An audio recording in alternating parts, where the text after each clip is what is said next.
grab the floor, so run with it. Okay. So a little bit of history.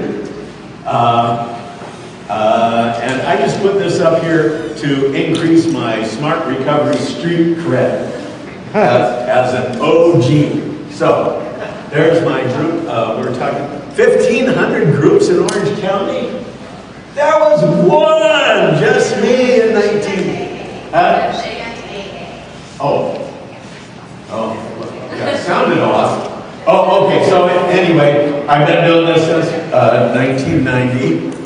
And this talk is about mindfulness. Now, if I ask about 20 people their definition of mindfulness, it's all going to be different. We have all a little different. Don't want to engage in an argument about what you think it is, what I think it is. I think it's living in the moment, no past, no future. Anyway, the only thing important for smart recovery is the smart definition. You can grab this right off the website. So mindfulness is meditation, a practice that's been used for thousands of years. Nothing new, just became popularized in the United States. Cave drawings from shamans 15,000 years ago. So nothing new. Meditation in India, very popular there. This tells a little about the history of the Buddhist tradition. Also, meditative methods have been used in Judaism, and there are Christian forms of meditation in some Christian sects. Otherwise, it's devil stuff. So, but I want to focus now on the USA. So the Omega event first is Vivekananda comes to talk about Eastern religions, primarily Hinduism, at this World Religions in Our Institute in 1893, and this kind of opened things up. The next thing to come along is Paramahansa Yogananda. It's a self-realization fellowship. And a very popular book. And meditation technique used by him is Kriya Yoga, which is breath observation. You have to take classes, and then they'll give you the secret to meditation. And there's research available. Anybody that wants this later, I'll put my email up. I'll send you the whole thing. Whoa, who are these dudes? Huh? Some young-looking Beatle guys, right? Who's the old dude? Who are the TMers? Raise your hand if you've done TM. Who's the old dude?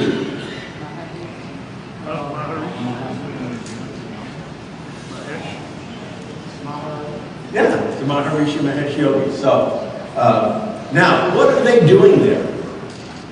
Why did the Beatles seek out this old dude with the beard? They had problems with drugs.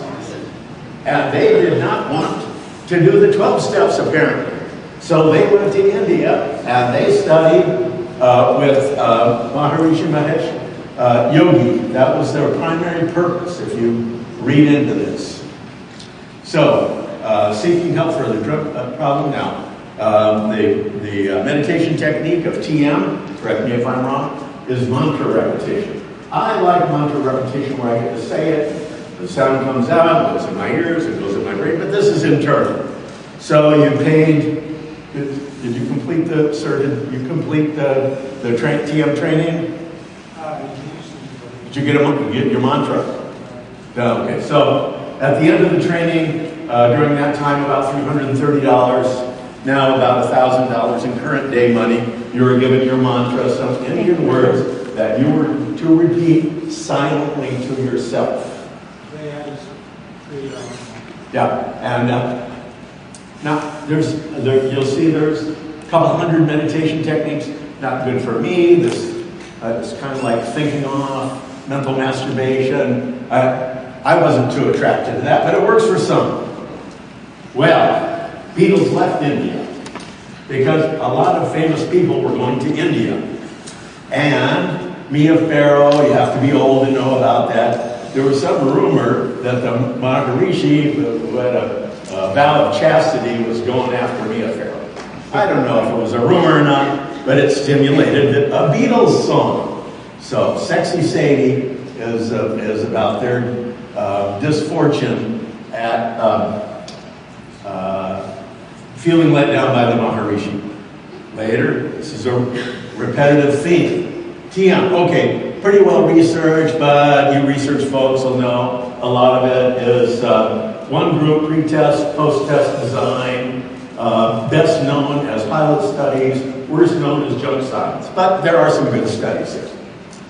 So these are all the wonderful benefits, stress and anxiety, ruse, alcohol and drug problems, help with your diabetes, lots of good stuff. Next thing to come along, relaxation response. So this is the cardiologist, Benson. He gets the idea, he learns about TM, and he wants to medicalize it. So he uses the same concepts, but he says, you don't need no secret words with me. You can say, repeat your name or something. Just pick any one word anywhere, repetitive word. It doesn't really matter all that much because we're just tricking the brain, right? So he got a lot of popularity, and medicalized are used in the medical applications. And he was a cardiologist. So they continue and add relaxation response in there. Oh, good things so we talked earlier. Okay, decrease oxygen consumption, decrease respiratory. When you meditate, your breathing slows down. Actually, your whole cardiovascular system comes, if you're doing the right one, not the wrong one, into something called coherence, desirable state. Reduces your blood pressure and increases alpha waves. So I like this. You can get high, no drugs. If there's an emergency, you don't have to wait for the drugs to wear off. You come right out of your meditative state. I knew I'd do that.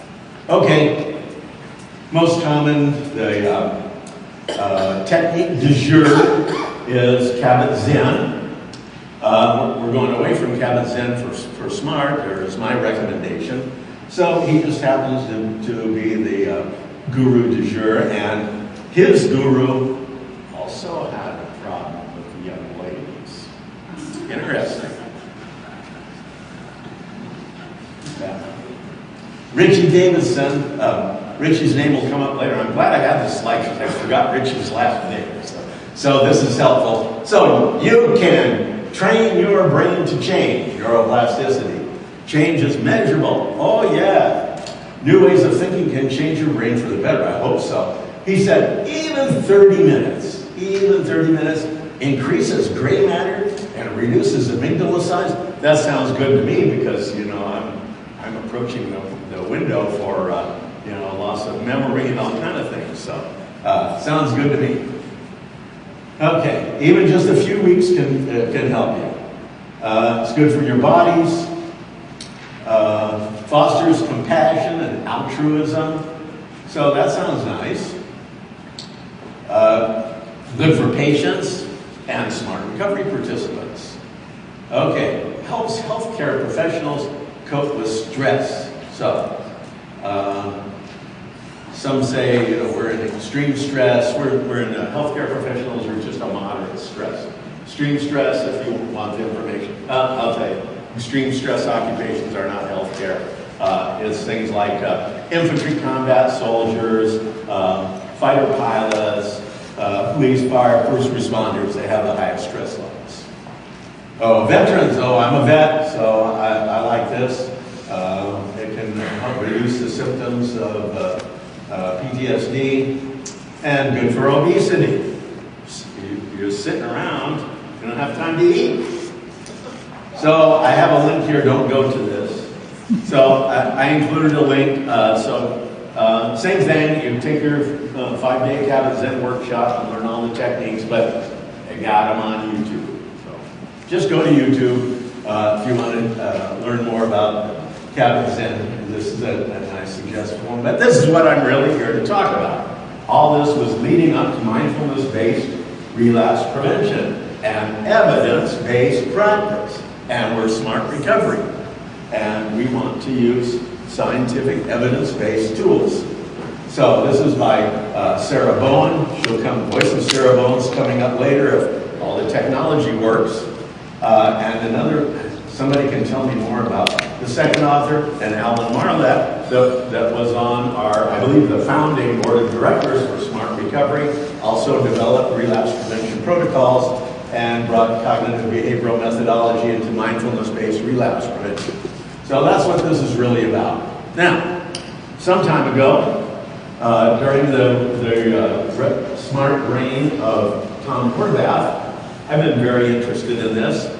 One of our guidelines says during this time, and one of the reasons I'm doing this talk, was that you could only do mindfulness in your smart group 1 meeting a month.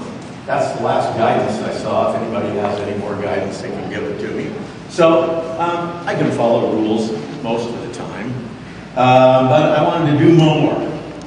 So I received permission to do my small Sedona, Arizona group to use the entire curriculum for this mindfulness-based relapse prevention. About half of these things are very similar to our SMART tools anyway, because they have a cognitive behavioral origin, and we did SMART recovery, we did mindfulness-based recordings that I'm going to show you, hopefully we'll hear in every group, and we did other things like, it's popular, some meditation, we did a Zen walk. So we're going out in the street, we're going to do a silent Zen walk, some advancing, but I did get permission. So it was a nice experiment. I think it works equally well. Okay, Christy, are you ready with the link? Oh, okay. So this is the first one. Go ahead. Let's see if it works. Sober breathing space. This is an exercise that you can do anywhere, anytime. We're only going to do about 2 minutes. It's sort of a mini meditation. And closing your eyes is 2 steps. And you practices in a way that can be useful when you most need them, when you're out in the world and running into challenging situations. So SOBER is an acronym, S-O-B-E-R, standing for stop, observe, breathe or focus on the breath, expand awareness, and respond.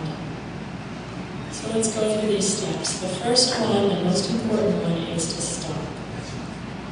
The places where you often behave reactively. Okay, so that is just exposing you to the voice of Sarah Bowen, and that's exercise number 1. We're going to go through this kind of quickly. I broke it. I knew it happened. You want me to answer? Yeah, just go next. Yeah, because maybe it's done something to link. I only have 5 minutes, so I'm not going to do the others. So I'm just going to present it. So if you can take me to the next slide. Okay, so sober breath. The 12-step people put this as step 11. I submit there's good reasons it should be step number 1 to cope with stress and early recovery. Urge surfing is another one. It's a wonderful thing. These are online. You can download. You can put them in your smartphone, set it at the table in a small meeting, or use a boombox in a large meeting. And then they have more, longer. I don't suggest that people do in recovery. Brainless and still even settled in to do a long meditation anyway. I suggest this sober and urge surfing that people learn it. And the meditators will anyway.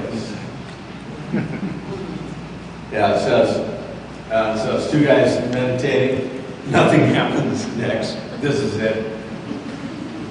Okay, so people say I don't have time. Now this is an old Zen saying. Yeah. So if you don't have time, it points out that you're a person that definitely needs it. So there are at least 112 meditation techniques. This book, Paul Reps is the translator from the ancient tantric tradition, but it's just a list. And this other book, 112 Meditations by Zen Master Osho, explains every one of those in great details about that thing. Okay, last, all right.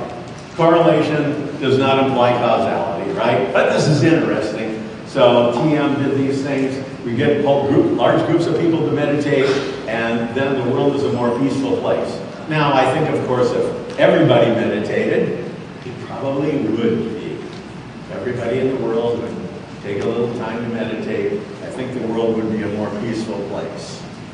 Okay, controversy. Some of you all have said, oh, SmartCal. How many use SmartCal? Oh, SmartCal is a lot of fun. So some of you have said, mindfulness is not Buddhist. Well, I say to you, if mindfulness ain't Buddhist, then AA is not religious. Because it clearly comes from a Buddhist tradition. Get over it. Let's be honest. That's the origin of mindfulness. So here, I'll leave this up. The recordings, get them while they're free. These are the very recordings used in the mindfulness-based relapse prevention in the manual that are evidence-based. So if you want the best outcome, I suggest use these actual recordings, not necessarily in your groups, just once a month, it's a rule, but give this to your folks, print out the page. Also, thank you. Also, on this page, so when you go to mindfulness.org, you're going to go to the page that says clinicians. If you're not a clinician, there's no magic thing that happens. You get access to it anyway. And at the bottom of that page are these recordings. And on that page is a wonderful interaction at the Dalai Lama's conference on addictions in 2013. And Sarah Bowen talks, and Richie talks, and Mark Lewis talks on that with the Dalai Lama. Dalai Lama, you know, you got his body language. Watch Dalai Lama's body language when Sarah Bowen talks. It's interesting.